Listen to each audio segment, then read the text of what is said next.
Welcome back to Morning Joe with Mr. Scow. I'm Aaron Scowcroft.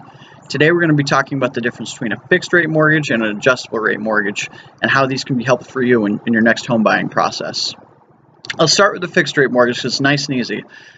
Most lenders are going to follow the same pattern. You got 15-year, 20-year, 30-year mortgages. They amortize, so that means you have the same payment every single month.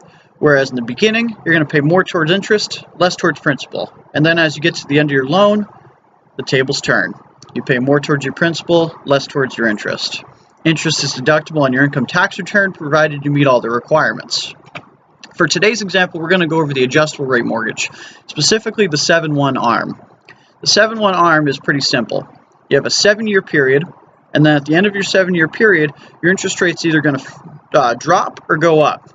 We're at the lowest interest period we've ever seen in the real estate market at this time.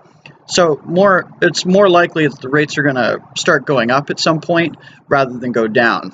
But don't let that sway you from looking into the 7-1 ARM.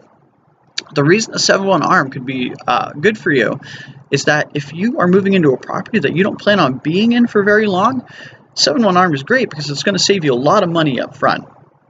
And let me explain how it works. So after your 7 years, you have an adjustment frequency. So monthly or yearly, most commonly, your interest rates are either going to rise or go down.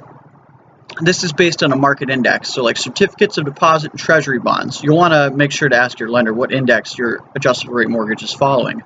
There's a cap, so your rate can only go up so far, and there's no floor, so it can just keep going down. So that's a pretty good advantage right there. I mean, there's also a ceiling. So your interest rate can't go beyond a certain point, which will help protect you. You just need to know what that ceiling is and if you can afford to be there. So in Vermont, after 6 years of owning a property, you are no longer responsible for paying land gains tax. So in the case of a 7-1 ARM, between years 6 and 7, if you sell your property, you don't pay extra taxes, and with your loan, you paid the least out of somebody who got a fixed year, or a fixed like 15-year, 20-year, or 30-year. So that's why a 7-1 ARM can be pretty important. So definitely make sure to reach out to me if you have any questions regarding the difference between the two. I do have lending experience, and I feel like that's been very helpful for me and for my clients. And as always, please make sure to have fun tackling your day-to-day. And what 3 things are we grateful for today, folks?